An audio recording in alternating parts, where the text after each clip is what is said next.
I just got done watching a murder mystery on Hulu. I don't watch anything on Hulu. I don't know why. I just forget that it exists, I suppose. But somehow this thing got pointed out to me. It's a murder mystery. It's kind of in the style of Rian Johnson's Knives Out, which I thought was delightful. That Chris Evans sweater, I continue to think that's the pinnacle of male fashion. I really enjoyed that show. Didn't like the Glass Onion sequel nearly as much, but Knives Out was cool. And this show that I watched on Hulu, it was all presented kind of in that style. And in the midst of that, there's a scenario, maybe one of the juiciest parts of the show, where the bad guys they're mostly the bad guy, but they're kind of like a Thanos-style bad guy, where they're like, no, all of you people are corrupt with your money and your power and your dirty insider trading and all your corporate shenanigans, and we're going to put you all in a trap. And this trap is going to have a timeline on it, and when the timeline goes off, everybody dies, but we'll save 9 of you. And they take bids from all of these super rich people to really expose them for what they are. Now, in the end, maybe you've triangulated what show I'm talking about, so I'm not going to tell you what happens in the end. But ultimately, the point was that in this mad scramble, when push really came to shove, everybody got to see who their friends and family actually were, and it was pretty wild. Now, likewise, in Nehemiah chapter 4, I have got to imagine that Sanballat thinks that Nehemiah is worshiping the wrong God or worshiping the right God in such a wrong way that Nehemiah's prayers are falling on deaf ears. You're in the wrong city. You're worshiping at the wrong temple. You're totally missing the point. Sanballat, you'll recall, is a Samaritan, so they got a different place where they think worship should happen.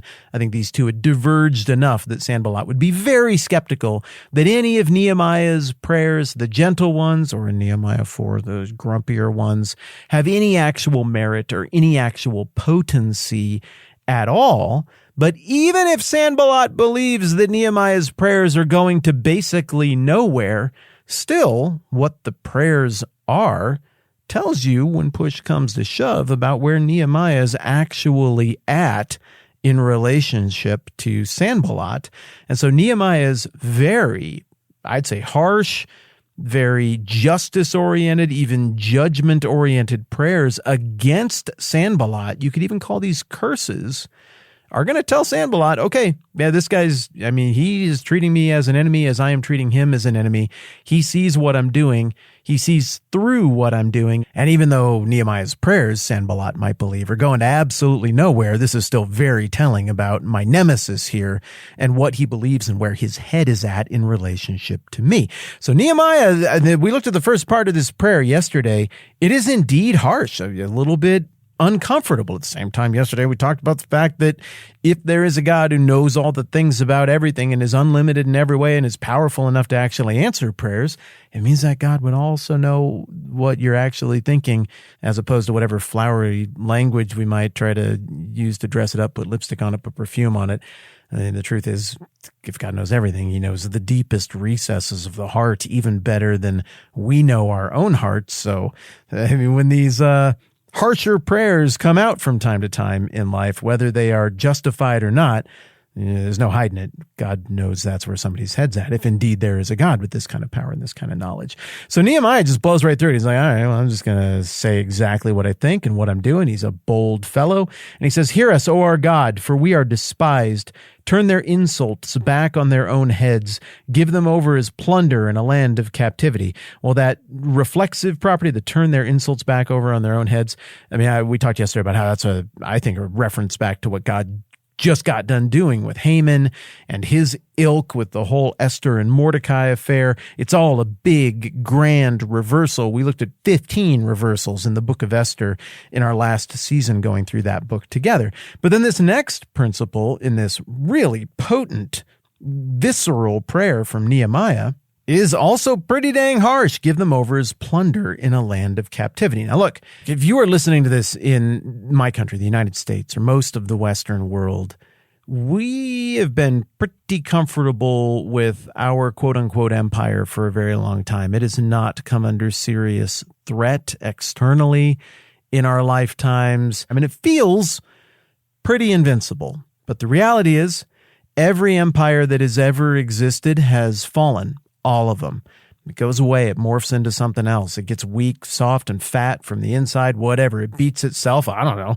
One way or another, they just all ultimately go away. And this isn't fun to hear, but so will this one. I don't know how. I'm not saying whose fault it's going to be. I'm not making any political statement. I'm just stating a historical reality.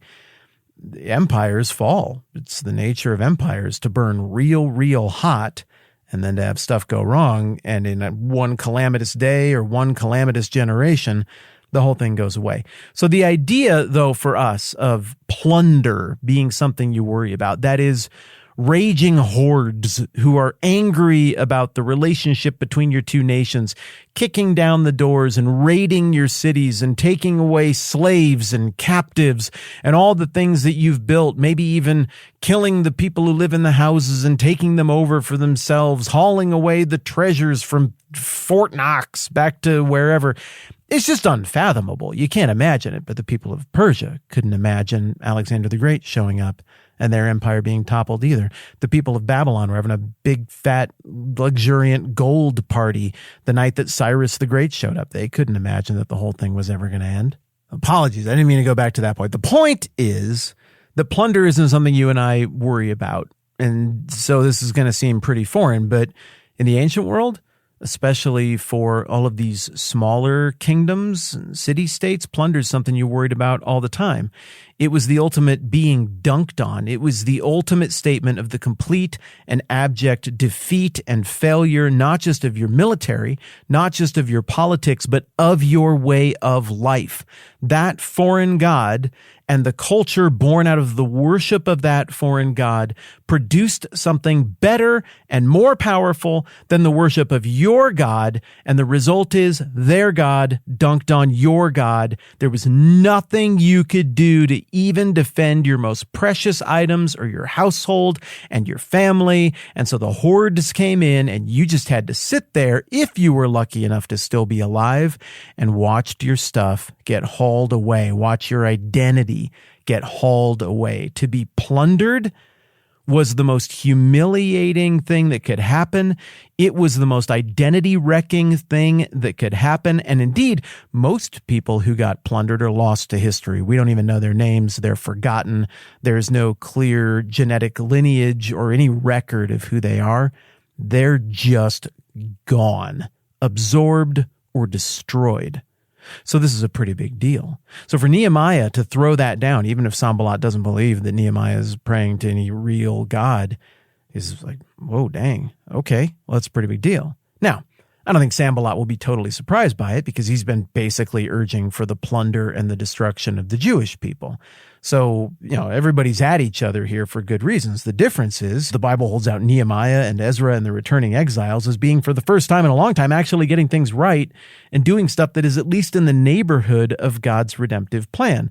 And indeed, as we talked about in John chapter 4, Jesus seems to affirm that Sanballat's on the wrong side of this question and that Ezra and Nehemiah are roughly on the right side of this question.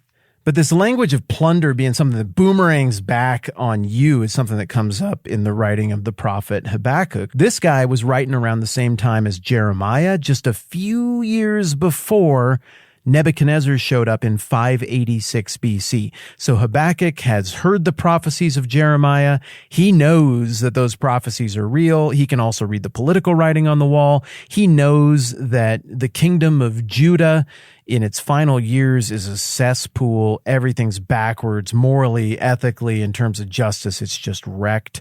And God is making it clear to Habakkuk, hey, I'm going to punish the people, and I'm going to use the Babylonians and other corrupt nations to do it. And this makes Habakkuk grumpy. And so the whole book is really framed around two questions and a few final remarks that Habakkuk asks of God. Question number 1, how long, O Lord, must I call for help, but you do not listen, or cry out to you, violence, but you do not save? Why do you make me look at injustice? Why do you tolerate wrong? Destruction and violence are before me. There's strife and conflict abounds. Therefore the law is paralyzed and justice never prevails. The wicked hem in the righteous so that justice is perverted. The question is basically, why did you let it get this bad with your your people? Why didn't you stop us? Why didn't you do something? And God answers that question by affirming, I'm raising up the Babylonians and they're going to come along and judge you, and you picked this. And then Habakkuk is like, okay, well then question number 2, why are you using people who are even wickeder than us to judge us, the Babylonians? Come on, paraphrases mine, but it's not really much of a paraphrase. He kind of gives Habakkuk the same treatment here and is like, well, look, I'll do whatever I want to do, but also don't think for a second that the Babylonians will escape judgment. They have it coming as well. And this is maybe some of the language that Nehemiah is calling back on, because we've noticed that Nehemiah's prayers are all reflective of things God has said in Scripture. He likes to quote back to God what God has said to him in his prayers, and it kind of feels like he might be referencing this from about 160 years before the events being described in Nehemiah. God says this to Habakkuk in Habakkuk 2:7. Will not your debtors suddenly arise? Will not they wake up and make you tremble? Then you'll become their victim, because you have plundered many nations. He's talking to Babylon here. The people who are left will plunder you, for you have shed man's blood. You have destroyed lands and cities and everyone in them. So Babylon will be held to account for their actions, even though God is sovereignly using them to correct the failures of his own people and to fulfill and carry out the terms of the covenant that he made with them. It feels like Nehemiah is latching onto this in movement number 2 of his imprecatory prayer against the enemies of the rebuilding of Jerusalem, when he prays, probably very publicly, give them over as plunder in a land of captivity. They want to shame us. They want to plunder us. They want to destroy the way of life based on the worship of you, O God. Do that to them instead. It's pretty harsh. It's pretty direct. Even if Sanballat doesn't believe that prayer is going anywhere, he's getting a real clear sense of where Nehemiah's head is at and how seriously Nehemiah is taking the threats that are coming from Sanballat. And then finally, tomorrow, we'll go and look at the third and final movement in this imprecatory prayer, this, dare we call it, a curse upon Sanballat and the enemies of the work in rebuilding Jerusalem that Nehemiah is undertaking. It's kind of fun stuff. It's also kind of scary. It just is what it is. We just cover whatever's next in the Bible, and that's just what we do, and that's how the things are. Okay, I'm Matt. This is the 10-Minute Bible Hour podcast. Let's do this again soon.